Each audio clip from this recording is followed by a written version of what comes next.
بسم اللہ الرحمن الرحیم السلام علیکم۔ اگر وہ باہر سے دباؤ بڑھاتا تو سور کے محافظ بھی اپنے بحری بیڑے کے ذریعے خشکی پر اتر کر یونانیوں پر دو طرفہ حملہ کر دیتے، لیکن افسوس یہاں بھی داریوش کی سستی اور بزدلی آڑے آئی اور 7 مہینوں تک سور کے باسیوں کی بے بسی اور یونانیوں کی پیش قدمی کا تماشا دیکھتا رہا۔ داریوش کی تیسری غلطی غزہ کے معاملے میں سامنے آئی، جہاں کے غیور لوگوں نے اسے مدد کے لیے باقاعدہ پکارا تھا اور وہ اس امید پر موت کے منہ میں کودنے کے لیے تیار ہوئے تھے کہ داریوش ان کی پشت پناہی کرے گا، ورنہ سور کا عبرتناک انجام دیکھ کر وہ کبھی یونانیوں کے سامنے سینہ تان کر نہ کھڑے ہوتے۔ اہل غزہ اپنی جانوں پر کھیل گئے، لیکن یہاں بھی داریوش کی غیرت جوش میں نہ آئی اور وہ غفلت کی گہری نیند سویا رہا، یہاں تک کہ یونانیوں نے غزہ کو بھی فتح کر کے ایران کی رہی سہی ساکھ خاک میں ملا دی۔ داریوش کی ان مسلسل غلطیوں نے ثابت کر دیا کہ وہ ایک عظیم سلطنت کا وارث تو تھا، لیکن اس میں وہ جنگی بصیرت اور شجاعت مفقود تھی جو ایک فاتح بادشاہ کا راستہ روکنے کے لیے ضروری ہوتی ہے۔ اب سکندر ایک ایسی ہیبت ناک اور ناقابل شکست قوت بن چکا تھا جس کا راستہ روکنا داریوش کے بس میں نہیں تھا، اور سچی بات تو یہ ہے کہ یہ سب داریوش کی اپنی غلطیوں، بزدلی اور سیاسی نالائکی کا نتیجہ تھا۔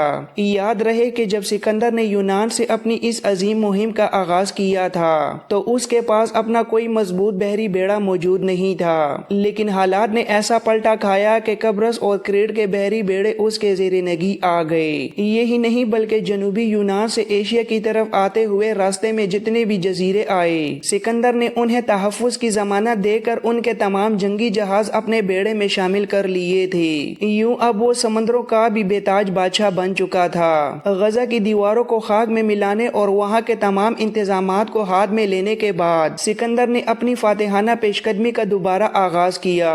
اب اس کی نظریں اس قدیم اور تجارتی شاہراہ پر تھیں جو سیدھا سور اور غزہ سے گزرتی ہوئی سیدھی مصر کی زمینوں میں داخل ہوتی تھی۔ چنانچہ سکندر نے اب مصر کو مسخر کرنے کا حتمی تہیہ کر لیا تھا۔ مصر کی جانب کوچ کا یہ منظر بھی اپنی مثال آپ تھا۔ سکندر نے ایک جدید اور مربوط جنگی حکمت عملی اختیار کی جس میں اس کا لشکر خشکی کے راستے مصر کی طرف بڑھ رہا تھا، جبکہ دوسری طرف سمندر میں اس کا بحری بیڑا متوازی سفر کر رہا تھا۔ ان جہازوں میں نہ صرف ماہر ملاح سوار تھے بلکہ دشمن کے دانت کھٹے کرنے کے لیے جدید اسلحے، غلے اور لشکریوں کی ہر ضرورت کے سامان سے لدے ہوئے تھے۔ سفر کے دوران یہ بحری بیڑا کھلے سمندر میں ذرا فاصلے پر رہتا، لیکن جہاں بھی سکندر خشکی پر اپنا پڑاؤ ڈالتا یہ جہاز بھی ساحل کے قریب آ کر لنگر انداز ہو جاتے۔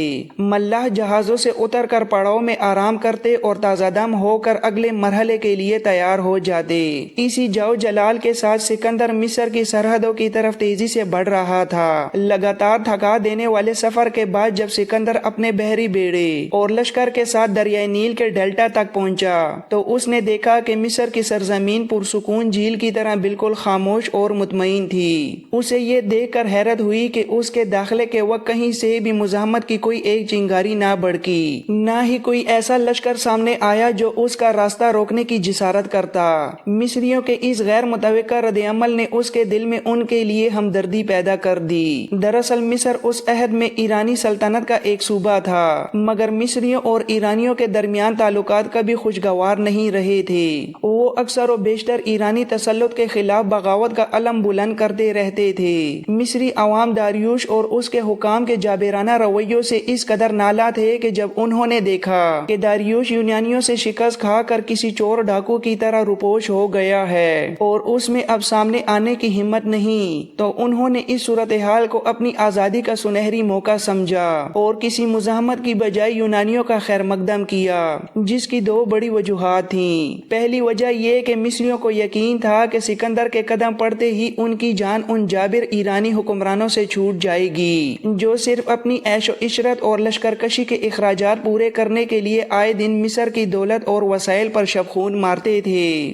دوسری اہم وجہ یہ کہ مصریوں نے سکندر کی اب تک کی فتوحات کا باریک بینی سے مشاہدہ کیا تھا اور وہ اس نتیجے پر پہنچ چکے تھے کہ جو قوم سکندر کے سامنے سر تسلیم خم کر دیتی ہیں وہ ان کے خلاف کوئی انتقامی کارروائی نہیں کرتا اور نہ ہی انہیں نقصان پہنچاتا ہے بلکہ ان کی فلاح و بہبود کی طرف توجہ دیتا ہے۔ ان کے سامنے سیدھا شہر کی روشن مثال تھی جہاں سکندر نے نہ صرف قیام کیا بلکہ وہاں کے لوگوں کی تفریح کے لیے کھیلوں کا ایک میدان بھی تعمیر کروایا تھا۔ انہی حقائق کے پیش نظر مصر کے لوگوں نے اپنی بقا و بہتری اسی میں جانی کہ وہ سکندر کا استقبال کریں۔ چنانچہ سکندر بلا روک ٹوک اور فاتحانہ شان کے ساتھ مصر کی حدود میں داخل ہو گیا۔ مصر کی قدیم سرزمین پر قدم رکھنے کے بعد سکندر سب سے پہلے دریائے نیل کے ڈیلٹا کے مقام پر پہنچا جہاں قدرت کا ایک انوکھا منظر اس کا منتظر تھا۔ وہ کافی دیر تک مسحور کن نظروں سے اس دریا کو دیکھتا رہا جو تپتے صحرا کا سینہ چاک کر کے سمندر کی طرف بڑھ رہا تھا۔ سکندر گہری سوچ میں ڈوب گیا کہ ریت کے ان بنجر ٹیلوں کے درمیان اتنا بڑا دریا آخر کیسے اپنا راستہ بناتا ہوا سمندر کی آغوش میں جا گرتا ہے۔ اسی جگہ سمندر کے کنارے جہاں سکندر کا لشکر خیمہ زن تھا اس نے ایک عظیم شہر آباد کرنے کا فیصلہ کیا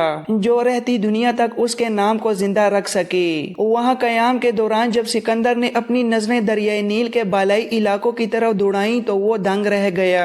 دریا کے کناروں پر قدیم مصری تہذیب کے پرہیبت صنم کدے بنے ہوئے تھے جو میلوں دور تک پھیلے ہوئے تھے۔ ان میں سب سے اہم مقام آمن یعنی راہ دیوتا کا تھا جسے دریائے نیل کا دیوتا مانا جاتا تھا۔ سکندر نے ان بت خانوں کا بغور جائزہ لیا جن کے سامنے ایک ہی پتھر سے تراشے گئے اونچے مینار کھڑے تھے جنہیں عرف عام میں سنگی مینار کہا جاتا تھا۔ یہ مینار دریا کے کنارے اتنے بلند تھے کہ میلوں دور سے دکھائی دیتے اور ان کی دیواروں پر راہ یا آمن دیوتا کی ایسی تصویریں کھدی ہوئی تھیں جیسے وہ پرواز کرتا ہوا آسمان کی بلندیوں کی طرف اڑ رہا ہو۔ ان صنم قدوں اور بدگاہوں نے سکندر کے دل و دماغ پر گہرا اثر چھوڑا۔ اس کے اندر ان مقامات کی حقیقت جاننے کا تجسس پیدا ہوا۔ چنانچہ اس نے مقامی لوگوں سے ان کے متعلق تفصیل جاننی چاہی۔ لوگوں نے اسے بتایا کہ یہاں قریب ہی سامن نام کا ایک بزرگ رہتا ہے جو مصر کا ایک جید اور مانا ہوا عالم دین ہے۔ وہ ان تمام صنم خانوں کے پیچھے چھپے صدیوں پرانے رازوں اور تاریخ سے سکندر کو آگاہ کر سکتا ہے۔ یہ سن کر سکندر کی خوشی کی کوئی انتہا نہ رہی۔ اس نے فوراً اپنے خاص سپاہیوں کو سامن کی طرف روانہ کیا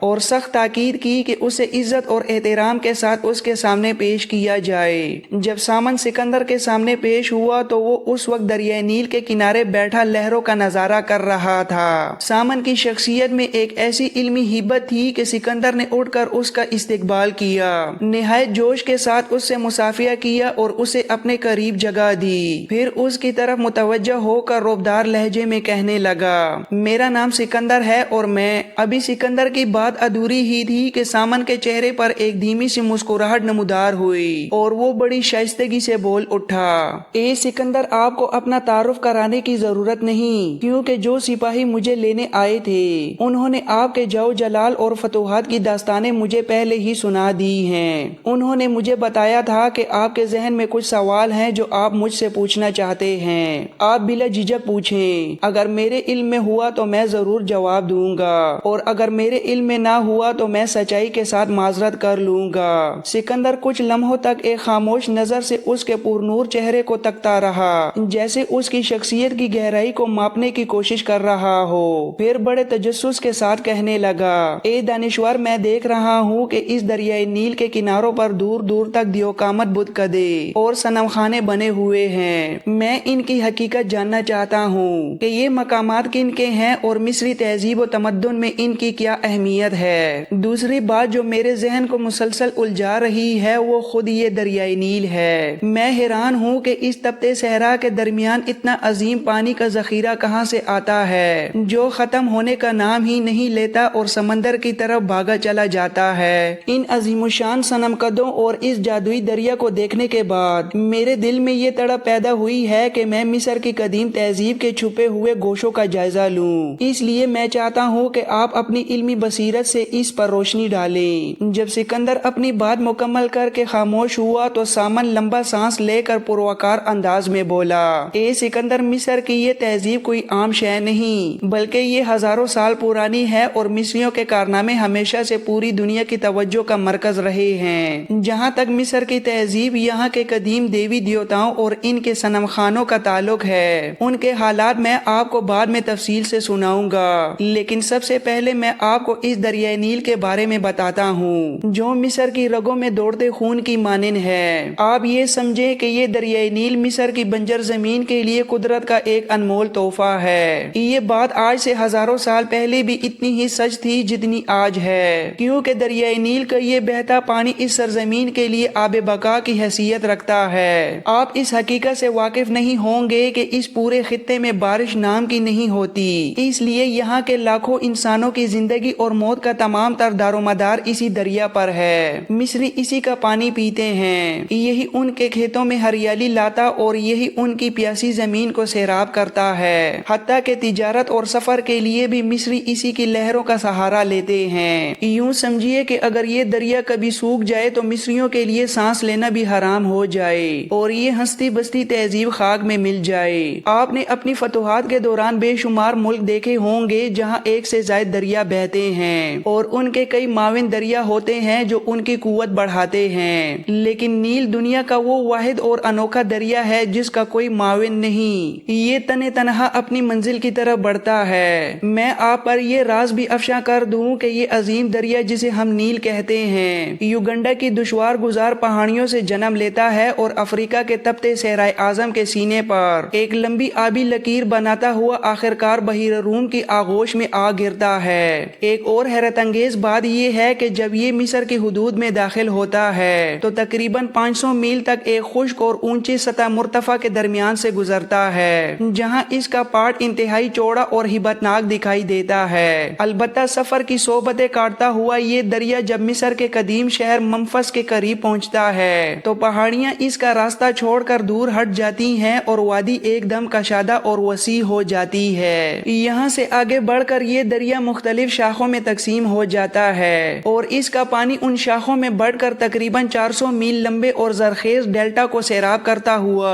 ایک فاتح کی طرح تند و تیز لہروں کے ساتھ سمندر کی طرف نکل جاتا ہے۔ یہ حقیقت بھی آپ کے لیے کسی تحفے سے کم نہیں ہوگی کہ دریائے نیل کا پانی صرف زندگی ہی نہیں دیتا بلکہ اپنے ساتھ قدرت کے انمول خزانے بھی بہا کر لاتا ہے۔ جب نیل کی موجیں تلاطم خیزی کرتی ہوئی آتی ہیں تو اپنے ساتھ ایک خاص قسم کی مٹی لے کر آتی ہیں۔ یہ مٹی اس قدر زرخیز ہے کہ اسے قدرت کا سونا کہا جائے تو غلط نہ ہوگا۔ مصر کی تاریخ گواہ ہے کہ یہ ڈیلٹا جہاں اس مٹی کی بدولت زراعت انتہائی آسان ہے، ہمیشہ سے طاقتور حکمرانوں کی توجہ کا مرکز رہا ہے اور قدیم دور میں اس زرخیز زمین پر قبضے کے لیے بادشاہ ایک دوسرے کے خلاف برسر پیکار رہتے تھے۔ اگر میں اس دریا کا موازنہ دنیا کے دیگر دریاؤں سے کروں تو نیل ان سب کے مقابلے میں نہایت شائستہ، قابل اعتبار اور نرم روح دریا ہے۔ اس کی وفاداری کی مثال یہ ہے کہ اگست کے مہینے میں جب وسطی افریقہ کے پہاڑوں پر بارشیں ہوتی ہیں تو یہ دریا خاموشی اور وقار کے ساتھ بڑھنا شروع کرتا ہے۔ بارشوں کا یہ پانی ستمبر کے مہینے میں ان میدانی علاقوں تک پہنچتا ہے اور اس کے اس معمول میں صدیوں سے کبھی کوئی فرق نہیں آیا۔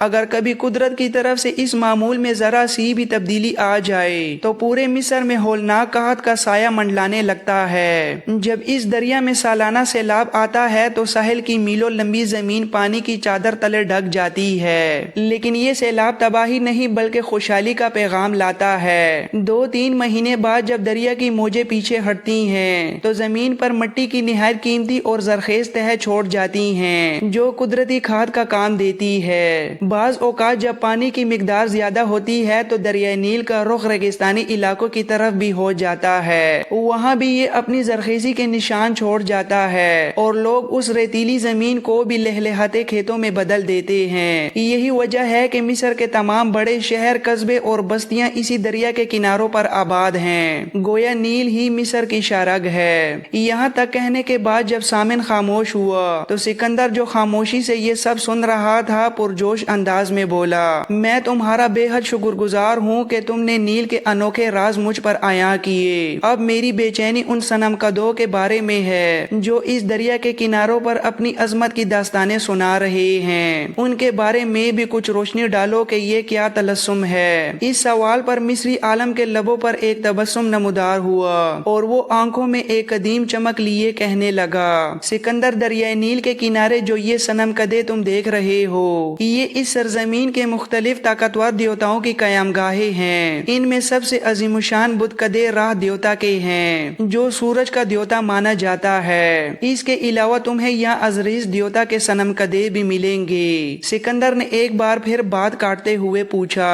آخر یہ راہ دیوتا کیا بلا ہے؟ سامن کے لبوں پر مسکراہٹ ابری اور خوشگوار لہجے میں بتانے لگا، راہ دیوتا کو تمام دیوتاؤں کا سردار اور کائنات کا اصل مالک تسلیم کیا جاتا ہے۔ قدیم مصر کی تاریخ میں شروع ہی سے دو بڑے دیوتاؤں کا تذکرہ ملتا ہے جن میں ایک اوتون اور دوسرا آمون تھا۔ مختلف ادوار میں تخت پر بیٹھنے والے حکمران کبھی اوتون کی عظمت کے گن گاتے تو کبھی آمون کو کائنات کا خالق مانتے، لیکن وقت کے ساتھ آمون کو اوتون پر برتری حاصل ہو گئی اور اب آمون ہی کائنات کا سب سے بڑا اور طاقتور دیوتا مانا جاتا ہے۔ یاد رہے کہ اسی آمون کا دوسرا نام را بھی ہے۔ مصر کے تخت پر جو بھی فرمانروا بیٹھتا ہے اسے را دیوتا کا اوتار سمجھا جاتا ہے۔ اسی نسبت سے شروع میں اسے فرا کہا جاتا تھا جس کا مطلب را دیوتا کا سایہ ہے، مگر وقت گزرنے کے ساتھ ساتھ عربوں نے اس لفظ کو بدل کر فرعون کر دیا۔ اے بادشاہ، دریائے نیل کے پرسکون کناروں پر بنے جن بت خانوں کی طرف تم نے اشارہ کیا ہے وہ صرف پتھر نہیں بلکہ مختلف دیوی دیوتاؤں کے ٹھکانے ہیں۔